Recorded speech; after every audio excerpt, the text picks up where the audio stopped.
Dua campuran obat vitamin ini bisa membuat petani karet cepat kaya.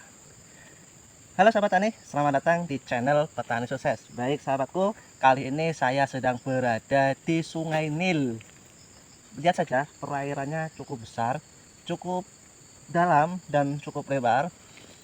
Tapi yang saya bahas bukan masalah itu, yang ingin saya bahas saat ini adalah bagaimana kita membuat racikan obat poles yang mampu membuat getah itu terkucur-kucur dan juga tahan lama. Nah, ini bisa dibuat atau dipakai dalam waktu 7 kali sadapan itu getahnya masih melimpah. Biasanya sahabat semuanya dalam melakukan pemolesan atau pemberian vitamin pada batang karet itu biasanya hanya bertahan 2 sampai 3 kali sadapan. Setelah itu kadar airnya atau getahnya sudah menipis. Kadar airnya semakin tinggi. Nah, ini adalah salah satu cara bagaimana saya meracik obat poles, yang mana obat poles ini tidak membuat pohon karet itu mati getah, justru meregenerasi pada batang karet. Nah, ini adalah salah satu contohnya. Saya menggunakan raja latek dan juga menggunakan getah 1000. Saya campur kedua bahan ini. Ternyata untuk masalah hasilnya cukup luar biasa.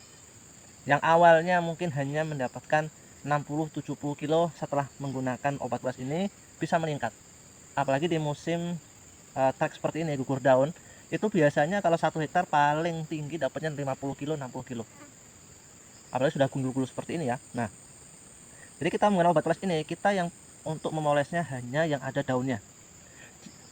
Jadi untuk yang pohon karet yang sudah gundul atau masih daun muda, itu nggak usah dikasih obat poles. Biarkan saja agar dia cepat proses penumbuhan daun barunya, daun mudanya. Kalau sudah tua nanti baru boleh kita poles lagi. Tapi kalau musim trek seperti ini kita pilih daun-daun yang masih ada. Ya walaupun nggak banyak kita poles saja. Biar apa? Biar cepat rontok juga daun karetnya. Biar cepat gugur daun dan ganti daun yang baru. Nah, ini sangat bagus sekali, sangat efektif sekali untuk pohon karet. Nah, biasanya untuk pemolesannya saya mungkin hanya sebulan sekali ya, jadi tidak terlalu sering menggunakan obat poles atau vitamin. Nanti takutnya dampaknya negatifnya sangat-sangat tinggi kalau tidak kita dampingi, imbangi dengan menggunakan pupuk organik ataupun pupuk kimia ya. Jadi kalau kita menggunakan obat poles ya usahakan kita juga harus memberikan pupuk. Ini untuk karet-karet yang ingin jangka waktu yang masih lama. Kalau untuk karet-karet yang ingin ditebang diganti dengan tanaman sawit ya nggak usah dipupuk, kita hajar saja dengan menggunakan obat poles ini. Nggak usah dicampur air lagi, malahan nggak usah, biar keluar terus airnya, sadap bawah sadap atas gitu. Jadi cepat getahnya keluar, cepat juga banyak dapat getahnya, dapat hasilnya, dan tentu cepat mati. Nah, untuk masalah bagaimana meraciknya itu terserah para petani-petani karet ya yang tahu racikannya. Kalau saya biasanya agak sedikit kental. Nah, dicampur air, kasih berbanding ininya satu mungkin ya, satu tutup saja, ininya satu tutup yang besar. Jadi 1:2. Karena sangat efektif sekali kalau kita campur kedua bahan ini. Nah, ini juga ternyata bisa untuk semprot ternyata ya, disemprotkan ke batang karet.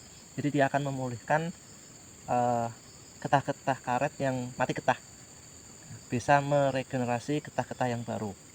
Untuk harganya memang cukup lumayan, tapi ini bisa dipakai berkali-kali, tergantung dengan luas lahannya. Itu tergantung dari luas lahannya. Kalau cuma 1 hektar 2 hektar mungkin ini bisa dipakai berbulan-bulan ya. Untuk raja latek ini atau kita 1000 juga sama. Yang penting kita kasih campuran air harus sebanding, kemudian pupuk juga harus diberikan pupuk ya. Kalau untuk perawatan minimal setahun 3 kali, kalau tidak perawatan ya nggak usah. Jadi kita habiskan getahnya kalau untuk tidak perawatan. Tapi kalau untuk perawatan ya kita tetap setahun 3 kali, karena diprediksi nanti harga karet kedepannya akan semakin mahal, tidak akan semakin murah lagi, karena melihat kondisi saat ini perang dagang semakin meningkat, kemudian perang ekonomi juga sangat meningkat gitu. Banyak mungkin nanti kendaraan yang membutuhkan namanya ban kendaraan. Nah, ini akan menjadi salah satu cara yang paling efektif untuk meningkatkan hasil panen kita. Nah, semoga di tahun 2025 ini harga karet cepat normal di angka 15.000 dan semoga saja bisa tembus 20.000 per kilo. Nah, baik sahabatku, mungkinlah sedikit yang bisa kami informasikan. Semoga informasi ini bermanfaat dan Selamat mencoba dan semoga hasilnya melimpah. Salam petani sukses.